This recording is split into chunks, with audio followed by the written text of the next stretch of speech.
നമസ്കാരം. ഇന്ന് പുതിയൊരു കമ്പനിയെ പറ്റി അതിൻ്റെ IPO പറ്റി പറയുന്നതാണ്. കമ്പനിയുടെ പേര് echoes India mobility and hospitality limited എന്ന് പറഞ്ഞ കമ്പനിയാണ്. കമ്പനിയുടെ IPO വന്നിട്ടുണ്ട്. IPO open date 28 August 2024, close date 30 August 2024. പിന്നെ അതുപോലെ തന്നെ IPO പ്രൈസ് റേഞ്ച് 318 രൂപ മുതൽ 334 രൂപയാണ്. അത് 44 ഷെയറാണ് നമ്മൾ വാങ്ങേണ്ടിയിരിക്കുന്നത്. ഏകദേശം 14,696 രൂപ മിനിമം ഇൻവെസ്റ്റ്മെൻറ്റ് ചെയ്യേണ്ടതാണ്. പിന്നെ അതുപോലെ തന്നെ IPO സൈസ് 601.20 കോടി രൂപയാണ്. Listing exchange as usual BSE and NSE ആണ്. Listing date 4 September 2024. ഇനി ഈ കമ്പനിയെ പറ്റി പറയുകയാണെങ്കിൽ, കമ്പനി 1996 ഇൻകോർപ്പറേറ്റ് ചെയ്തൊരു കമ്പനിയാണ്. കമ്പനിയുടെ മെയിൻ ബിസിനസ് എന്ന് പറയുന്നത് ഷോഫേർഡ് കാർ റെൻ്റൽസ് ആണ്. ഷോഫർ കാർ റെൻ്റൽസ് എന്ന് പറയുന്നത് കാർ വിത്ത് ഡ്രൈവറെ കമ്പനി സപ്ലൈ ചെയ്യും. ഈ കോർപ്പറേറ്റ് അതുപോലത്തെ വലിയ ഒരു ക്ലയൻസിനൊക്കെയാണ് ഇവരുടെ ക്ലയൻ്റ് ആണെന്നുള്ളത് നമുക്ക് കാണാൻ പറ്റുന്നതാണ്.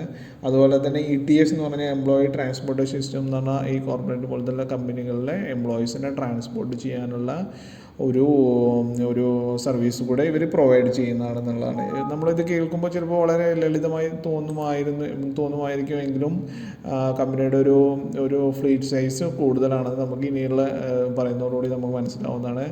ഏകദേശം ഈ കമ്പനി 12,000-ലേറെ വെഹിക്കിൾസ് ഇവരൊക്കെ ഉണ്ട്. ഇവരുടെ കമ്പനിക്ക് വേണ്ടി കമ്പനിയിൽ സർവീസ് ചെയ്യുന്നുണ്ട്. അതുപോലെ തന്നെ ഫോർച്യൂൺ 500 കമ്പനീസ് ഇവരുടെ ക്ലയൻ്റാണ്. ഫോർച്യൂൺ 500 എന്നാണ് US തന്നെ ബിഗ്ഗസ്റ്റ് ആയിട്ടുള്ള 500 കമ്പനീസ്. പിന്നെ അതുപോലെ തന്നെ BSEയിലെ 500ഓളം കസ്റ്റമേഴ്സ്, 500ഓളം കമ്പനികൾ ഇവരുടെ കസ്റ്റമേഴ്സ് ആണെന്ന് നമുക്ക് കാണാൻ പറ്റുന്നതാണ്. പിന്നെ അതുപോലെ തന്നെ 2023 3 മില്യൺ ട്രിപ്സാണ് ഇവർ പിന്നെ അറേഞ്ച് ചെയ്തത്, അല്ലെങ്കിൽ ഇവരുടെ സർവീസിലോട്ട് വന്നിരിക്കുന്നത്. അതുപോലെ 2024 അത് 3.1 മില്യൺ ആണെന്ന് നമുക്ക് കാണാൻ പറ്റുന്നതാണ്. അതുപോലെ തന്നെ 100-ലേറെ സിറ്റീസിൽ പിന്നെ 30-ലേറെ കൺട്രീസിലും ഇവർ ഓപ്പറേറ്റ് ചെയ്യുന്നുണ്ട്, അല്ലെങ്കിൽ കമ്പനി സർവീസ് ചെയ്യുന്നുണ്ട്. അതുപോലെ 21ഓളം സ്റ്റേറ്റിൽ, ഇന്ത്യൻ സ്റ്റേറ്റിൽ ഇപ്പോൾ അവരുടെ ഒരു സർവീസസ് ചെയ്യുന്നുണ്ടെന്ന് കാണാൻ പറ്റുന്നതാണ്.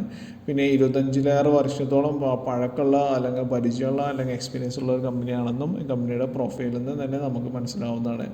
അപ്പോൾ അത് ഇവരുടെ ഒരു വലിയൊരു അഡ്വാൻറ്റേജാണ്. ഇനി IPOയെ പറ്റി കൂടുതൽ ഡീറ്റെയിൽസ് ആയിട്ട് പോകുന്നതാണെങ്കിൽ, കമ്പനി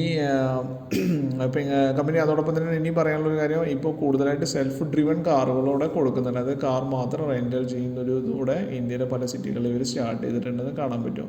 ഇനി ഇവരുടെ ഒരു ഫിനാൻഷ്യൽ സ്റ്റാറ്റസ് നോക്കുകയാണെങ്കിൽ, റവന്യൂ 2022 151 കോടിയായിരുന്നു. അത് 2023 425, 2024 568 കോടിയായിട്ട് ഹൈ ആയിട്ടുള്ള കാണാൻ പറ്റുന്നതാണ്.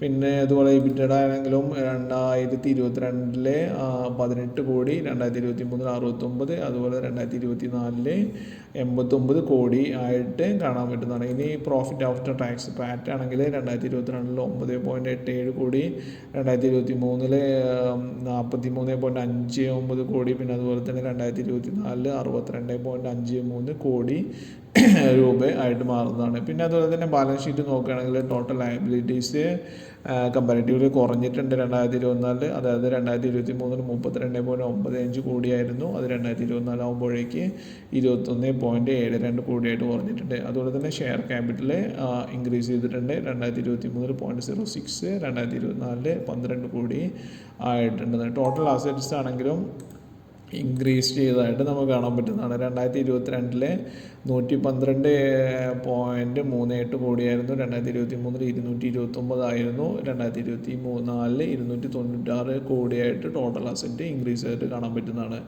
ഇനി ഇവരുടെ ഒരു XWOT, സ്ട്രെങ്ത്ത്, വീക്ക്നെസ്, മറ്റു കാര്യങ്ങൾ എല്ലാം നോക്കുകയാണെങ്കിൽ, സ്ട്രെങ്ത്ത് എന്ന് പറയുന്നത് മെയിനായിട്ട് ഇപ്പോൾ നമ്മൾ പറഞ്ഞത് തന്നെയാണ്. 150 സിറ്റികളിലും വർക്ക് ചെയ്യുന്നുണ്ട്, 21 സ്റ്റേറ്റിൽ വർക്ക് ചെയ്യുന്നുണ്ട്, 4 യൂണിയൻ ടെറിട്ടറീസിലുണ്ട്. പിന്നെ അതുപോലെ ഇത്രയും അത്യാവശ്യം നല്ല ഒരു മാർക്കറ്റ് പ്രസൻസ് അവർക്ക് ഇന്ത്യയിലുണ്ടെന്ന് കാണാൻ പറ്റും. പിന്നെ കമ്പനി സർവീസസ് 1100-ലേറെ ഓർഗനൈസേഷന് വേണ്ടിയിട്ട് ചെയ്യുന്നുണ്ട്, ഇൻക്ലൂഡിങ് ഫോർച്യൂൺ 500 കമ്പനീസ് ഉണ്ട് ഇവരുടെ ക്ലയൻറ്റിൽ എന്ന് പറയാൻ പറ്റും. ഇപ്പോൾ ഇന്ത്യയിൽ തന്നെ HCL, പിന്നെ അതുപോലെ ഇൻഡിഗോ എയർവേസ്, ഇങ്ങനത്തെയുള്ള പല കമ്പനികളും, മെയിനായിട്ടുള്ള കമ്പനികൾ ഇവരുടെ സർവീസസ് യൂസ് ചെയ്യുന്നതായിട്ട് കാണാൻ പറ്റുന്നതാണ്.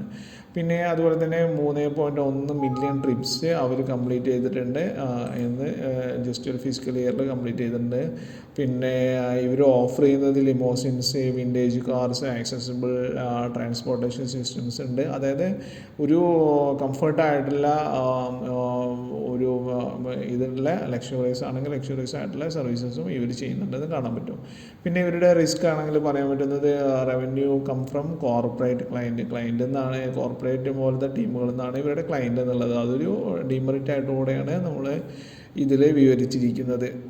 അതായത് കോർപ്പറേറ്റിന് തിരിച്ചും ഉള്ള ഒരു അപ്രോച്ച്മെൻറ്റും വെരി പ്രൊഫഷണൽ ആയിരിക്കും, കോർപ്പറേറ്റ് ആയിരിക്കും എന്നുള്ളത് പറയാനാണ് അവർ ഉദ്ദേശിച്ചത്. അതുപോലെ തന്നെ ഈ മാനേജ് ചെയ്യുക, അത് ഇത്രയും വലിയ ജിയോഗ്രഫിക്കൽ ക്ലൈമറ്റ് ഡിഫറൻസിൽ ഇത്രയും വലിയ ഒരു കമ്പനിയെ മാനേജ് ചെയ്യുന്നത് റിസ്ക് ആണെന്നുള്ളതാണ്. പക്ഷേ അതൊരു ഡിമെറിറ്റായിട്ട് എനിക്ക് തോന്നുന്നില്ല. കാരണം 25 വർഷം എക്സ്പീരിയൻസ് ഉള്ള ഒരു കമ്പനിക്ക് ഈ മാനേജ്മെൻറ്റ് എന്ന് പറയുന്നത് അല്ലെങ്കിൽ മാനേജിങ് എന്ന് പറയുന്നത് ഒരു ചലഞ്ചായിട്ട് എനിക്ക് തോന്നുന്നില്ല. എന്തായാലും അടുത്ത പോയിന്റ് എന്ന് പറയുന്നത് ഇനി വരാൻ പോകുന്ന ട്രാൻസ്പോർട്ടേഷൻ റെഗുലേഷൻസോ അല്ലെങ്കിൽ എൻവയോൺമെൻറ്റൽ ലോസോ അല്ലെങ്കിൽ ലേബർ ലോസോ എല്ലാം ഇവരെ അഫക്റ്റ് ചെയ്യുക. either അവരുടെ ഒരു ഇപ്പോഴത്തെ കോസ്റ്റിനെ കൂട്ടാനോ അല്ലെങ്കിൽ മറ്റു കാര്യങ്ങളിലോട്ടോ ഇത് ബാധിക്കാൻ ചാൻസ് ഉണ്ടെന്നാണ് പറയുന്നത്.